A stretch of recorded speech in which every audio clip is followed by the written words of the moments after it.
Hello everybody, my today's topic is types of organizational structure. Yesterday I taught you about what is organizational structure.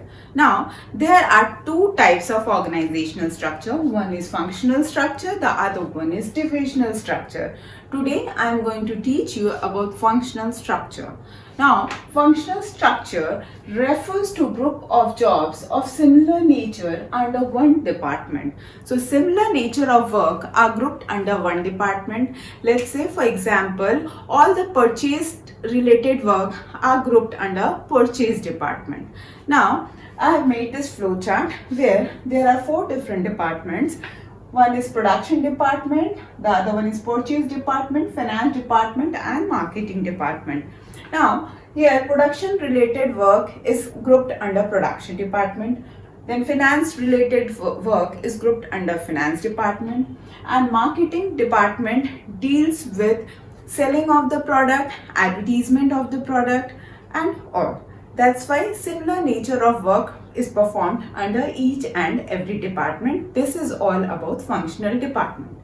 Now let me tell you the examples of functional department. Now the examples are Britannia, then Maruti, Bata. These are certain examples of functional departments where different departments are there and they are aiming to produce single product or related products. Like in Maruti, a car is produced. So various cars are produced in Maruti company and with the help of all these departments. Similarly, in Britannia, cakes and biscuits are produced and these are produced with the help of all these departments. So this is all about functional departments. Now, let me explain you the next topic, that is suitability of functional departments. So, first point is single products or small number of related products. So where functional departments are suitable, it is suitable where single products are produced or related products are produced where the raw material is more or less similar. Like in case of Maruti, cars are produced, so single product is there because the main aim is to make cars. So maybe the cars may be of different, like Maruti is producing Wagoner, Alto and so many other cars, but the parts and products are almost same. Similar, next example is Britannia, where they are producing biscuits and cakes. So the raw materials for this department is also same. Functional organization is same.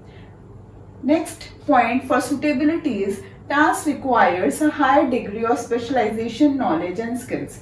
Now let me give you an example that in case of Maruti, people are producing car. So in that, those who are dealing with production department, they are highly skilled, knowledge and efficient people because they have to produce it.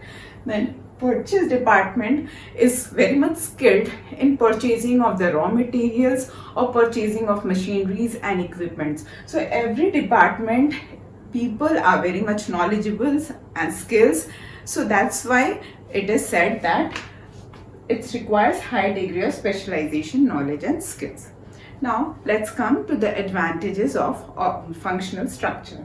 So first is specialization, which says that similar task within a department is performed, improves efficiency and able to gain specialization. So here, in case of purchase department, only purchasing of products, raw materials and machineries and equipments are taking place. So they are doing a similar nature of work. As a result, they have attained specialization. They have idea where they will get the good quality of products at reasonable prices. The products can be machinery, equipments, raw materials, etc. So as a result, it says that people have gained specialization. They have knowledge about what they are actually doing in the organization. Next advantages is effective control and coordination, which says that it is promoted within the department due to similar tasks performed. Department people are closely linked and works together. So here it says that in an organization, departmental people are closely linked, so they are effective control and coordination. So they put their departmental goal as above superior goal. As a result, they try to complete their task very nicely. They are collectively linked, and as a result, it is very easy for the departmental manager to coordinate and control their work. Now, next advantage is improves efficiency. This means that experts and experienced people are departmental heads. This means that the experienced and expert people are the departmental heads. They know their work very properly. They are specialized person, so they give instructions to improve efficiency. As a result, efficiency is improved. Now, next is avoids duplication. As each and every department is assigned a unique type of work, so that's why no duplication of work is there, so no wastage of resources is there. Next comes ease in training. This means that every department is working with a similar set of work, so high specialization is there, so it is very easy for the supervisor or the expert to give instructions and to train them, because every persons are working with a similar set of work. Now, the last point of advantages is supervision. So supervision is easy because there is a narrow set of skills and the supervisor has to give lesser set of instructions or few instructions which they are very much capable of giving. So that's why supervision becomes very easy. Now my next topic is disadvantages of functional structure. So the disadvantages of functional structure are: number one, functional empire. This means that every department, every function which they are performing, they think that they are the functional empire. They completely ignore the overall organizational objective and they try to achieve their departmental objective. As a result, it is said to be functional empire, which says employees becomes busy in achieving their departmental goals that they ignore the overall organizational goal. So that's why this is one of the greatest disadvantage. The next is difficulty in coordination. Now in this, what happened that it is very easy for the manager, departmental manager, to coordinate amongst his department, but it is very difficult for him or her to coordinate with different departments because their narrow mindset, they are having a very narrow mindset. They are thinking that their department should perform best. As a result, they ignore the organizational interest. That's why it says that there is a difficulty in coordination because no manager wants to coordinate with the other department. The third disadvantages of functional structure is difficult to hold accountable, which says that it becomes difficult to hold accountable if the organization goal is not achieved. Now, everybody is busy in their departmental goal.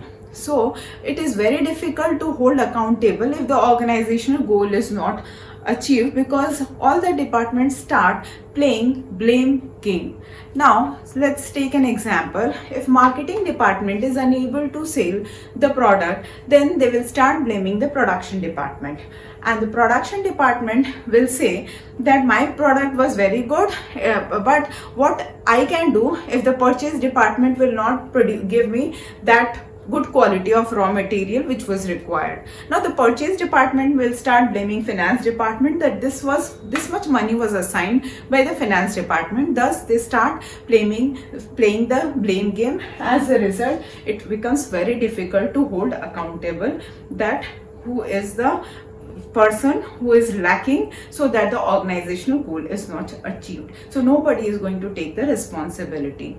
Now third is conflict of interest. This means that it may lead to conflict of interest between two or more departments.